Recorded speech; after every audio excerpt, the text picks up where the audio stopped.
아, 진짜 이 정도면은 뭐 한국의 파나메라 아닌가요? 야, 진짜 램프 그래픽 하나 달라졌을 뿐인데 이렇게 달라질 수가 있나?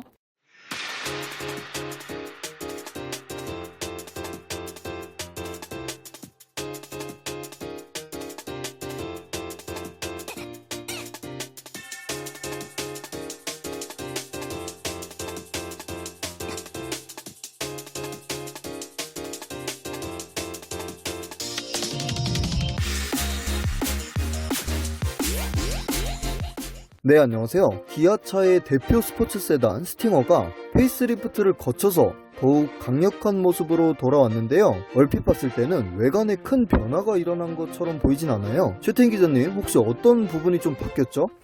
네, 전체적으로 보면 도대체 뭐가 바뀐 거야? 이런 생각이 들 정도로 변화폭이 굉장히 좀 적어 보이는 게 사실입니다. 그런데 막상 디테일하게 파고 들어가 보면 굉장히 좀 많은 부분에서 세련미가 더해졌다.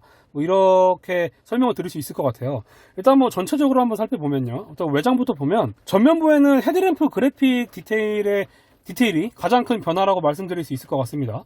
헤드램프는 뭐 전반적으로 기존 뭐 아웃라인이라든지 전반적인 형태는 기존 스팅어와 동일하지만 안쪽 그래픽이 다중 초점 방식의 LED 헤드램프가 적용이 됐고 기존의 J자 형태의 주간주행 등은 포르쉐를 연상케 하는 사구 형태의 그래픽으로 변경이 됐습니다. 그리고 헤드램프 가장 하단부에는 기아차가 이 레이싱 체커드 플래그 깃발을 형상화한 그런 그래픽으로 방향지시 등을 새롭게 적용을 한 모습이 가장 큰 변화라고 볼 수 있습니다. 아, 그리고 제가 아까부터 계속 너무 멋있어서 쳐다본 부분이 있는데 휠 디자인이 진짜 너무 멋있네요, 이게. 아, 진짜 휠은 제가 봐도 처음에 보자마자 휠부터 눈에 확 띄었는데 이 휠 디자인이 지금 현재 시승차 모델은 19인치 휠이 들어갔습니다. 새로운 디자인의 19인치 휠이 들어갔는데 이 디자인 자체가 마치 BMW M이나 뭐 고성능 M이라든지 벤츠 AMG 휠 못지않은 굉장히 좀 역동적이고 좀 포스가 느껴지는 그런 디자인이 적용이 됐어요. 그래서 보시면 굉장히 슬림한 살이 적용이 됐는데 더욱더 날카롭고 그런 모습들이 조금 더 이 스포츠 세단을 지향하는 스팅어와 잘 어울리지 않나 생각이 됩니다. 네, 그리고 이 스포츠 세단 하면은 또 이 빨간색 브레이크 캘리퍼를 또 빼놓을 수가 없잖아요. 네, 진짜 이 스팅어는 스포츠 세단을 지향하는 모델답게 확실히 이 순정 브렘보제의 브레이크가 적용이 된 모습입니다. 확실히 이 레드 캘리퍼 보면 이 스포츠 세단의 어떤 상징이지 않나, 네, 그렇게 생각이 듭니다.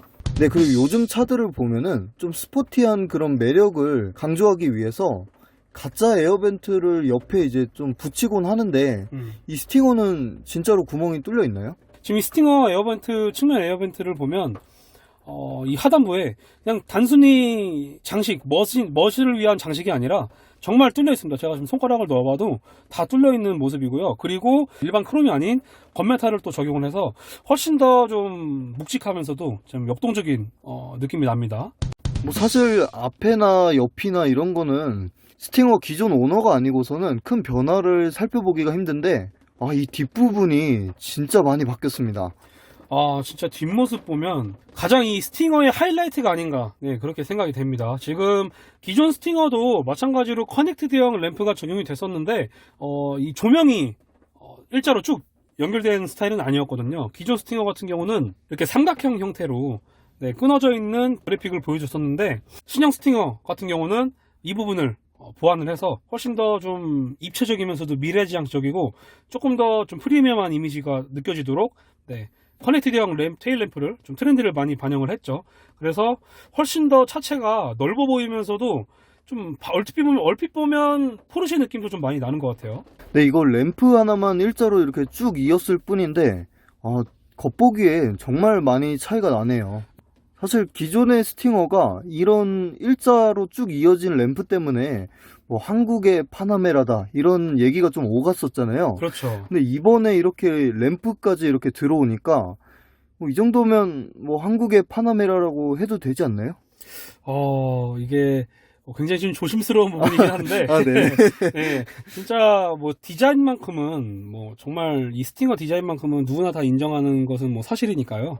네, 거기서 또 훨씬 한층 더 좀 완성도가 높아졌다 이렇게 보면 될 것 같습니다. 그리고 이 안쪽 그 아래쪽에는 바로 이제 브레이크를 밟았을 때 점등되는 일자로 브레이크 등이 따로 들어오고, 비상등을 전면했을 때는 그냥 점등이 되지만 방향지시등을 켰을 때는 시퀀셜 타입이 적용이 됐습니다. 그래서 내가 가고자 하는 방향에 따라서, 그게 뭐 아우디에서 가장 먼저 썼죠. 그래서 그쵸, 예. 네, 요즘 수입차에서도 많이 트렌드로 자리 잡고 있는데, 이런 시퀀셜 방향지시등을 적용해서 훨씬 더 좀 프리미엄한 느낌, 그리고 좀 디테일을 더한 부분을 좀 확인할 수 있습니다. 네, 이런 램프 디테일이 좀 들어가니까 차 자체의 완성도가 굉장히 좀 높게 느껴지는 것 같고요. 네. 네, 하단부 뭐 머플러나 뭐 리어 범퍼 이런 것도 굉장히 좀 공격적인 그런 디자인으로 좀 변경이 된 것 같네요. 네. 뭐 전반적으로 뭐 크게 외장에서 보면 이렇게 요 정도가 가장 큰 변화다, 이렇게 말씀을 드릴 수 있을 것 같고, 이어서 실내로 들어가 보도록 하겠습니다. 네, 스팅어 마이스터 실내로 들어왔습니다. 저는 실내에서 뭐 다른 거 필요 없이 그냥 가장 큰 특징으로 꼽고 싶은 게 그냥 이 디스플레이 하나 같아요. 뭐 전반적으로 뭐 크게 바뀐 부분도 크게 없고, 일단 이 디스플레이가 기존 스팅어 같은 경우는 8인치였습니다. 지금 이거는 굉장히 좀 와이드해졌는데, 기존 8인치 같은 경우는 가로폭이 좀 좁고 세로가 좀 솟아있는 그런 작은 스타일이었는데, 이런 부분에서 좀 차주들이 많은 아쉬움을 토로를 했었거든요. 사실 기존 8인치는 스팅어가 프리미엄 세단이라는 타이틀을 이제 내세웠잖아요. 그렇죠. 그런 타이틀하고는 좀 거리가 있었어요. 조금 볼품이 없다고 해야 되나? 약간 그런 면이 있었죠. 약간 2% 부족한 예. 그런 느낌이 있었죠. 그런데 이번 스팅어 마이스터는 그런 어떤 고객들의 니즈를 충분히 반영을 해서 좀 최신 트렌드로 또 따르기도 했고요. 10.25인치 와이드 디스플레이로 좀 적용을 했습니다. 저는 개인적으로 물론 이제 이런 어떤 디자인 형태 때문에 그럴 수도 있겠지만, 이 정도 차급이면은 12.3인치로 조금 더 크게 넣어줬어도 괜찮지 않았을까 하는 좀 아쉬움이 개인적으로 있습니다. 너무 욕심 아니세요? 아, 그런가요? 네, 그 그래픽도 굉장히 좀 세련된 것 같아요. 시인성도 좋고 약간 보랏빛 나면서 뭐 전반적으로 뭐 기아차 다른 뭐 신형 소렌토나 K7 이런 것들과 거의 비슷하긴 한데, 네, 그리고 이어서 계기판도 좀 특징으로 꼽고 싶은데, 좀 계기판에 대해서 좀 말들이 좀 많은 것 같아요. 이 스포츠 세단이다 보니까 스팅어에는 이렇게 아날로그가 적합하다, 아니면 아니다, 요즘 뭐 트렌드에 따라서 디지털 클러스터가 적용이 돼야 된다, 이런 어떤 찬반 의견이 굉장히 많은데, 개인적으로 뭐 어떻게 생각하세요? 저는 개인적으로 스팅어 같은 잘 달리는 이런 컨셉의 차들에는 아날로그 계기판을 좀 고수를 했으면 좋을 것 같다는 생각이 듭니다. 저도 그 부분에서는 좀 찬성을 하는데, 요즘에 페라리나 포르쉐 같은 것도 보면 전체적으로 디지털을 기반으로 하면서 필요한 어떤 속도계나 RPM 게이지는 따로 아날로그로 적용을 하는 경우가 있거든요. 그런 스타일을 조금 더 반영을 했으면 어땠을까 하는 좀 아쉬움이 있습니다. 요즘 G70에는, 경쟁 모델인 제네시스 G70에는 디지털이, 3D 디지털이 적용이 되는데, 그런 부분에서 가장 좀 차이를 보이지 않을까, 이렇게 생각이 좀 듭니다. 그리고 마찬가지로 이 후측방 모니터링이 또 적용이 됐는데, 이렇게 좌측 깜빡이 켜면 일반적으로는 뭐 일반 여타 뭐 현대기아차 같은 경우는 이 계기판 양쪽에 디스플레이가 적용이 들어오는데, 스팅어는 중앙에 이렇게 디스플레이를 띄워주는 방식으로 적용이 되어 있습니다. 그리고 굉장히 좀 소소한 변화긴 한데, 기존 스팅어는 좀 밋밋한 느낌이 좀 들었었어요. 근데 이번에 좀 화이트 스티치도 넣고 좀 디테일을 좀 더한 그런 느낌이 많이 듭니다. 네, 진짜 대시보드뿐만 아니라 지금 도어 트림도 보시면, 도어 트림에도 이렇게 스티치로 적용을 해서 패턴을 새롭게 또 적용을 했고, 시트 같은 경우도 제네시스 부럽지 않을 정도로 퀼팅 패턴이 굉장히 디테일하면서도 정교하게 이렇게 들어가 있습니다. 그래서 이 촉감도 굉장히 만족스럽고, 전반적으로 앞전에 탔던 제네시스 GV70, GV80 아니면 G80 모델과 거의 뭐 비슷한 것 같아요. 진짜 굉장히 고급스럽고. 네, 그리고 스팅어의 또 가장 큰 특징이라고 제가 꼽고 싶은데, 가변 배기 시스템이 새롭게 적용이 됐습니다. 이 가변 배기 시스템이 기존의 현대차 고성능 N 모델에만 적용이 됐던 건데, 이렇게 대중적인 모델에는 스팅어가 또 처음 적용이 됐습니다. 그래서 이 가변 배기 시스템을 어떻게 켜고 끄고 조절할 수 있는지 한번 작동을 해보도록 하겠습니다.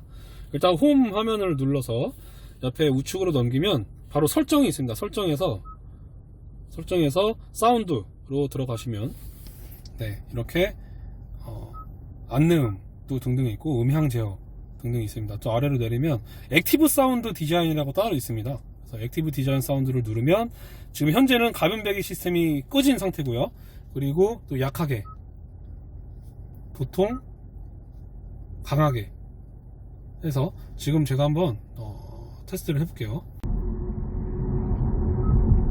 네, 저희가 가변 배기 시스템 아까 말씀드렸던 거를 한번 테스트 해보도록 하겠습니다. 일단 먼저 아까 말씀드렸던 메뉴에서 일단 현재 꺼볼게요. 끄고 가속을 해보면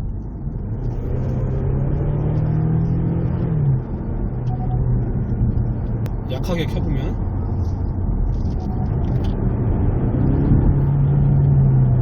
사운드가 확실히 아예 껐을 때보다 약하게 하니까 좀 더 엔진 사운드가 좀 들리는 것 같아요. 다음 네. 이제 보통으로 좀 눌러주세요. 네, 보통이니까 한번 밟아볼게요.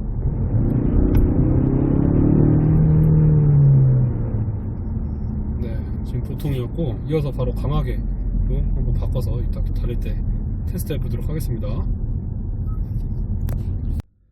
네, 지금 강하게를 달려봤는데 확실히 좀 이 끄기와 강하게 차이가 좀 도드라지는 것 같아요. 그리고 무엇보다 중요한 거는 일반적으로 이 가상 엔진 사운드 시스템이 들어가면 좀 인위적으로 만들어내는 소리이기 때문에 조금 이질감이 드는 경우가 많거든요. 부자연스러운 게 많은데 확실히 이 스팅어 마이스터에 들어간 엔진 사운드 시스템은 좀 이질감이 덜한 것 같아요. 최대한 좀 자연스럽게 녹여내려고 노력을 많이 한 것 같습니다. 네, 이렇게 해서 저희가 스팅어 페이스리프트를 한번 살펴봤는데요. 쭉 한번 살펴보시니까 어떠신가요? 확실히 기존 스팅어에 비해서 좀 디테일이 훨씬 더 강화되고 조금 더 좀 스포티한 어떤 감성이 더 더해진 것 같아서 조금 더 존재감이 확실히 좀 살아난 느낌이 됩니다. 기존 스팅어에 비해서도 훨씬 더 매력적인 것 같아요. 개인적으로는 올 하반기에 출시될 제네시스 G70 페이스리프트가 또 출시가 되는데 그 모델이랑 과연 또 얼마만큼의 치열한 경쟁을 보여줄지 기대가 많이 됩니다. 네, 지금까지 스팅어 마이스터를 만나봤고요. 저희가 또 다음에 아마 또 쉐보레 콜로라도 또 시승이 있는데 그때 한번 다시 인사를 드리도록 하겠습니다. 네, 지금까지 M 오토딜리였습니다. 감사합니다.